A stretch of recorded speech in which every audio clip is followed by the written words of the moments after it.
welcome to my special Christmas episode of Zombie Life, where I'll be getting you into a frightfully festive mood with my top 5 Christmas horror films. Remember, if you enjoy watching my zombie shenanigans, then please like and subscribe. It would make a rotting zombie very happy. Just gonna clear some things out of the way before I start. I found this fella spreading too much Christmas cheer, so I'm gonna make him part of my Christmas spread. Well, there's a lot of him, so he should last until next year. Okay, in at number 5 on my list, it's Better Watch Out.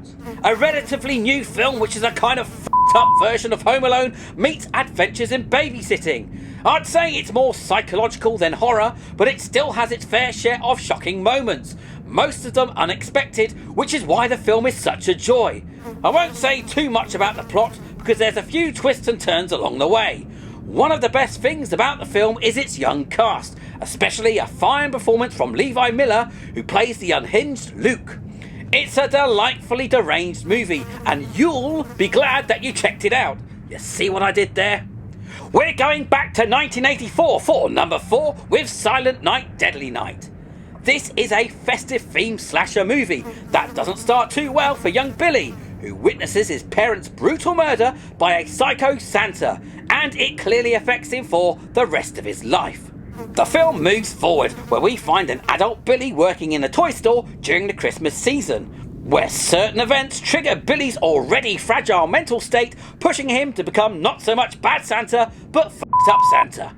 Now sure, this movie won't win any awards for acting or classy dialogue, but it's a classic 80s horror, and the kills are very creative, providing a few chuckles along the way.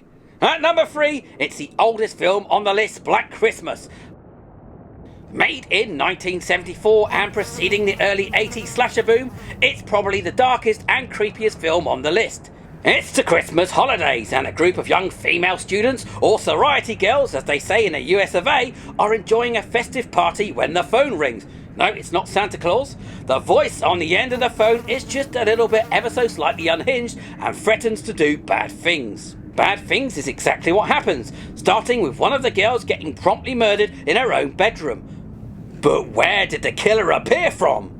Well, the answer to that is what makes the film so frickin' scary. There's some terrifying imagery going on here too, from the victims wrapped in plastic with their final deathly expressions fixed on their faces, and an eye of the killer peeking out from a crack in the door. It's super spooky and deeply unsettling. Eyeball gags always freak me out. There was a 2019 remake of sorts, which I haven't seen, but from what I've heard, you're better off sticking with this Crimbo classic. Number 2 on my list is Krampus. This is director Michael Dougherty's follow-up to Halloween classic Trick or Treat, and succeeds in delivering a movie that for me has become a traditional watch over the holiday season. It features a couple of dysfunctional families meeting up for a bit of Christmas togetherness. Sadly for them, the only togetherness they experience is when they have to join up and fight for their lives after upsetting Krampus himself, who invades their home along with his twisted minions to punish them for being dicks. The character of Krampus is based on ancient European folklore, a demonic, horned, beastly version of Kris Kringle, who punishes naughty children at Christmas time, especially if they've lost faith in Christmas and its traditions. Krampus and his minions are mostly brought to the screen with traditional animatronic costumes, which is always nice to see, and the creature designs range from creepy to cute. The film is mostly played for fun, but that's not to say it doesn't have a mean side to it. It is technically a horror film after all. There's a great opening scene that shows the true horrors of Christmas shopping and a neat twist at the end. So the top of my Christmas pile is Gremlins. The story of a young man receiving an unusual pet for Christmas, not abiding by the strict rules given to him, and then dealing with the ensuing chaos that follows.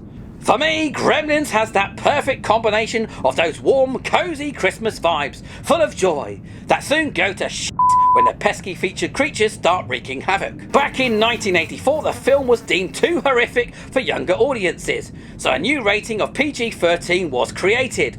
Although Gremlins was never promoted as a horror film, it sure does share a lot of things in common, mainly innocent people being hunted down and violently killed. The original script was actually toned down. There were scenes of heads being thrown downstairs, dog killings, and people being eaten in a burger restaurant. I would have loved to have seen that cut. I think what pulls Gremlins away from the horror genre a little is that essentially it's a story with a lot of heart and good old-fashioned morals. And I guess at Christmas time we all need a bit of that. Even zombies.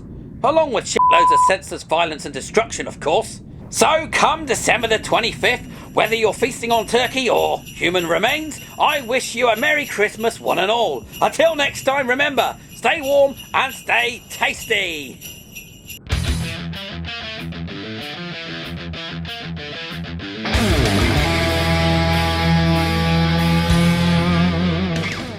Hey zombie lovers, hit the subscribe button now so you'll never miss an episode.